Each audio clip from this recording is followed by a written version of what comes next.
사람들이 갖고 오는 동남아시아 분들이 꽤 많습니다. 강남의 반포의 모 아파트도 최고가 매수했던 사람이 우즈베키스탄 분이었고, 가장 큰 메리트 뭐가 있습니까? 메디컬. 의료 수가가 낮고 품질이 높죠. 한국은 인프라가 짱이에요. 그러니까 동남아 분들 특히 관심 많을 수밖에 없겠죠. 그러면은 뭐가 잘 되겠습니까? 전 사업은 잘 될 거로 봅니다.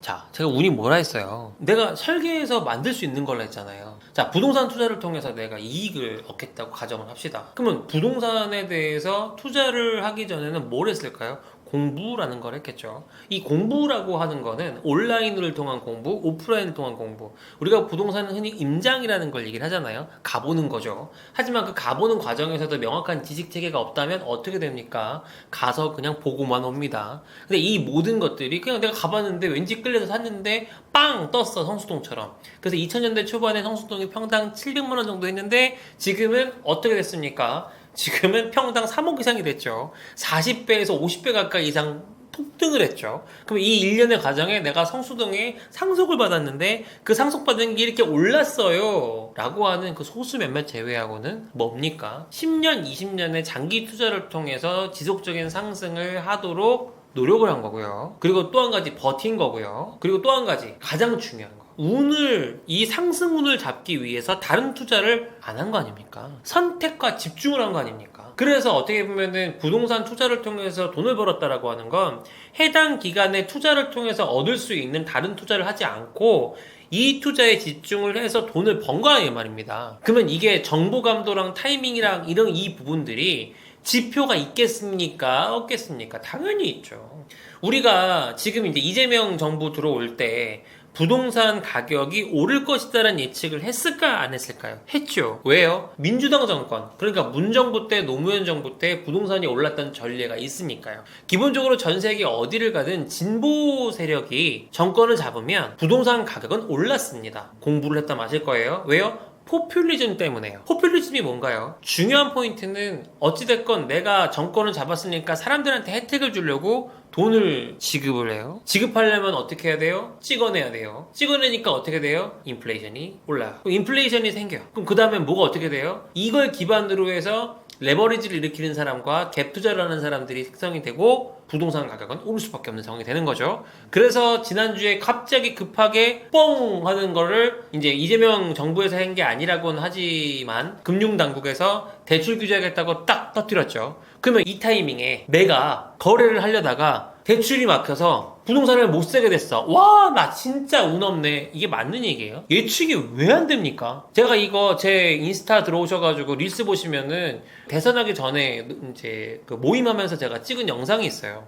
당연히 정부가 들어서게 되면 이 정부에서는 이 부동산 가격이 올라갈 수 있는 여지, 폭등할 수 있는 여지를 안고 있고, 그러면 이 5년짜리 계약직인 대통령이 어떤 걸 하려고 하는 그 부분에서 더 관심 있게 봐야 되는 분야가 5년짜리 계약직이 아닌 원래 정부 부처에서 이제 정부 금융당국 또 세무 이쪽 안에서 실제로 업무를 추진하는 사람들의 어떤 액션이 있을 수 있겠다라는 생각을 하는 게 맞겠다고 얘기를 했죠. 그리고 이번에 발표가 금융당국을 통해서 나온 거예요. 그건 예측이 된 겁니다. 아까도 얘기했지만 기존의 정부의 민주당 정부, 진보 정권에서 있었던 걸 감안을 하면 폭등할 것이고 폭등할 수 있는 걸 잡을 수 있는 거는 일단 폭등에 참여하는 투자자들이 재원으로 삼는 대출을 규제하는 방법밖에 없잖아요. 자, 강남 부동산 집값 잡겠다고 뭐 전국에 있는 집값 다 잡습니까? 아니잖아요. 그거는 또 금액이 정해져 있잖아요. 비싼 부동산 투자 못하게 분명히 막을 거란 예측을 왜 못합니까? 근데 그 예측 안 하고 들어간 사람들이 운이 없다고 얘기를 하는 거고 말도 안 된다고 얘기하는 거 아닙니까? 그게 어떻게 운입니까? 부동산 투자는요, 철저하게 분석을 통해서 예측을 하는 거고 전망을 하는 겁니다. 근데 예를 들어서 가격이 언제 오르고 언제 내려갑니까?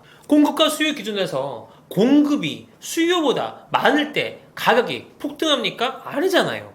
공급보다 수요가 많을 때 가격이 폭등하잖아요. 그러면 자, 실거주 수요가 폭등한다고 가격이 오르겠습니까? 아니에요. 물론 영향을 줄 수 있겠지만 투기 수요가 들어갔을 때 폭등하는 겁니다. 지금 우리나라 강남 부동산의 급등을 조장하는 큰 두 축이 있죠. 뭐예요? 고소득 전문직, 대출 잘 나오는 사람들. 또 하나 뭐예요? 외국인들, 대출 규제에 영향 안 받는 사람들. 그 사람들이 지금 막 중국인들부터 시작해서 뭐 머리 검은 외국인들, 미국인들 뭐 시작해서 뭐 100개 나라 넘는 국적 가진 외국인들이 지금 한국에 있는 부동산들, 특히 아파트 쇼핑들 열심히 하고 계십니다. 그럼 이 모든 환경이 운입니까? 아닙니다. 흐름입니다. 부동산에 운이 작용한다는 얘기는 제가 얘기했던 것처럼 뭐예요? 이렇게 될 것 같아서 이렇게 준비했더니 이렇게 됐네? 아, 나 운이 좋았다. 흐름이 좋았다. 흐름을 예측한 나의 운이 좋았다. 뭐 이런 정도로 풀어서 볼 수 있는 거지 무슨 로또 맞듯이 될 수 있는 건 아니다. 부동산은 철저히 데이터를 기반으로 한 투자고 주식 투자만큼이나 객관화된 지표를 기반으로 예측할 수 있는 것들이 많이 있다. 그리고 투자를 하는 것도 직접 투자 방식이 있고 간접 투자 방식이 있는데 리스크를 줄이려면 간접 투자를 선택하면 되고요. 이익을 공격적으로 늘리려면 어떻게 해요? 직접 투자. 조금 더 나가면 개발. 땅 사고 건물 짓고 임차인 맞추고 프리미엄 얹어서 되파거나 뭐 이런 식의 적극적인 행위를 하는 것까지 들어갔을 때 이익이 커지는 거잖아요. 단지 이런 표현이 있었지. 결과론적으로 내가 들어갔을 때가 상승장이었어. 내가 들어갔을 때가 하락장이었어는 있을 수 있지만 운이 좋아서 라고 얘기하기에는 너무나 오픈소스 많다. 이 얘기 드리고 싶습니다. 기본적으로 부동산은요, 수요를 예측해야 됩니다. 자, 그럼 수요라고 하는 건 어떤 수요입니까? 전 국민적인 수요입니까? 아니면 내가 예상하는 이제 부동산 상승장이 예상되는 지역의 직접적인 소비자가 될 수 있고 구매자가 될 수 있는 사람들의 수요입니까? 저는 이런 얘기를 하고 싶어요. 자, 대한민국 60세 이상 시니어의 자산이 4천조입니다. 무려 4천조예요. 2010년대에 비해서 3배 이상이 이제 올라갔습니다. 뭐 때문이겠습니까? 부동산 때문입니다. 이게 그럼 우리나라 노인들, 시니어들 부자인 것 같죠? OECD 국가 중에 노인의 절대 빈곤율이 1등인 나라가 대한민국입니다. 그럼 무슨 얘기예요? 소수의 부자가 큰 이익을 갖고 있다. 큰 자산을 갖고 있다. 이건 자본주의가 갖고 있는 하나의 병폐 중에 하나잖아요. 양극화. 미국은 안 그렇나요? 제가 부동산 마법학교라는 책을 쓰면서 그 내용을 좀 담았는데요. 미국도 엄청난 갈등과 그 갈등의 해소 과정이 아직도 반복되고 있습니다. 실질적으로 앞으로 터질 수 있는 부동산은 초등학생을 대상으로 하고 어린아이들을 대상으로 한 부동산이기보다는 인구의 쿼터 25% 30% 이상 그리고 40% 차지해 나갈 수 있는 여지가 있는 우리가 역피라미드라고 얘기하잖아요. 시니어 대상 부자는 시니어 대상 부동산 사업 중에서도 보편적인 퍼블릭한 대중 시니어가 아니고요. 자산가 시니어를 대상으로 한 비즈니스가 부가가치가 높지 않을까 저는 생각을 합니다. 그러면 자산가를 대상으로 하는 것도 어려운데 시니어를 대상으로 해야 돼요. 그러면 이 사람들이 자유도가 높겠습니까? 안 높겠습니까? 높습니다. 자, 공급자 중심의 시각을 수용할 확률이 높습니까? 아니면 맞춤형 공급을 원할 확률이 높습니까? 맞춤형 공급이 높습니다. 그러면은 우리가 어떤 태세로 정리하고 준비하는 게 좋을까요? 우리가 미디어도 퍼스널 미디어 시대 아닙니까? 브랜드도 퍼스널 브랜드 시대 아닙니까? 결국 뭐예요? 소수의 자산가들에게 큰 이익을 서로 주고받을 수 있는 비즈니스 구조를 탑재한 그런 부동산 상품이 개발되고 공급된다면 새로운 시장을 창출할 확률이 매우 높고요. 이 시장은 아직까지 그 누구도 경험해보지 못한 시장이라고 보시면 될 것 같습니다. 그리고 중요한 포인트는 뭐냐면 아파트는 안 무너질 거로 저는 봐요. 누가 그런 얘기 하더라고요. 일본의 버블 이렇게 왔던 것처럼 한국의 버블이 오면 막 이런 얘기 저런 얘기를 해요. 그때랑 좀 바뀐 환경을 얘기를 할게요. 하나만 짚자면 일본에 있는 부동산이 버블이어서 무너지는 그 상황이 되었을 때와 지금의 대한민국의 부동산 시장의 가장 큰 차이는 정보력의 차이고요. 그리고 이 시장 안에 들어와 있는 외환 자금의 차이입니다. 자, 그러면은 돈 많은 나라에서 대한민국이 잘 될 거라고 생각을 해서 그래도 서울이 홍콩보다 상해보다 동경보다 싱가포르보다는 싸서 가성비 투자를 하는 사람들도 있지만 실제로 한국에 들어와서 사는 게 너무 바람인 우리가 옛날에 미국의 아메리칸 드림을 가졌던 것처럼 코리안 드림, 서울 드림을 갖고 오는 누가 많아요? 동남아시아 분들이 꽤 많습니다. 강남의 그 반포의 모 아파트도 최고가 매수했던 사람이 우즈베키스탄 분이었고 지금 뭐 자료 조금만 추적해보시면 나오겠지만 베트남부터 시작해서 카자흐스탄, 그 탄으로 끝나는 나라들, 뭐 뉴질랜드, 뭐 호주, 뭐 등등등등등. 우리 교포들도 있겠지만 원주민들, 그 네이티브들이 실제로 한국에 와서 살고 싶어하는 사람들이 매우 많습니다. 한국만큼 치안이 잘 돼 있고 뭐 어찌됐건 뭐 밤 12시에 나다녀도 문제 없고, 가장 큰 건 뭐 있어요? 인건비 비싸니까 노동적인 집약적인 일을 하면은 벌 수 있는 돈도 적지 않고, 또 뭐 있습니까? 대출 외국인들한테 잘 나오죠. 가장 큰 메리트 뭐가 있습니까? 메디컬. 의료 수가가 낮고 품질이 높죠. 한국은 인프라가 짱이에요. 그러니까 동남아 분들 특히 관심 많을 수밖에 없겠죠. 그러면은 뭐가 잘 되겠습니까? 전 임대주택 사업은 잘 될 거로 봅니다. 비등한 예로 영국 런던 같은 경우도요. 한 달에 2만 명 이상씩 이주민들이 계속 입국을 하니까 뭐 입국을 뭐 제어해야 된다, 뭐 들어가게 해도 된다, 막 이런 이슈가 있을 때 내부적으로는 가장 큰 호황, 그러니까 이제 좀 이렇게 잘 됐던 부동산 사업 중에 하나가 이주민 대상 임대주택 사업이었어요. 최근에 저희가 준공을 한 이제 임대주택이 있는데, 그 임대주택 같은 경우도 외국인 학생을 대상으로 해가지고 타겟팅을 해서 뭐 준공하자마자 8, 90% 홀라당 나가버렸어요. 근데 핵심이 뭐냐? 한국인을 받을 때보다 외국인한테 임대를 할 때 비용을 더 받을 수 있습니다. 우리나라 사람도 외국 나가서 집 얻으려고 하면 돈 더 받잖아요. 비슷하죠. 그러니까 월세가 더 높죠. 정리하자면 한국에 살고 싶고 서울에 살고 싶어 하는 외국인 대상 임대주택 사업하고, 그 다음에 시니어 대상 중에서도 고소득 시니어를 대상으로 한 맞춤형 주택 시장이, 저는 이제 그 헬스케어 시장이랑 맞물려가지고 좀 이렇게 성장할 걸로 보고 있습니다.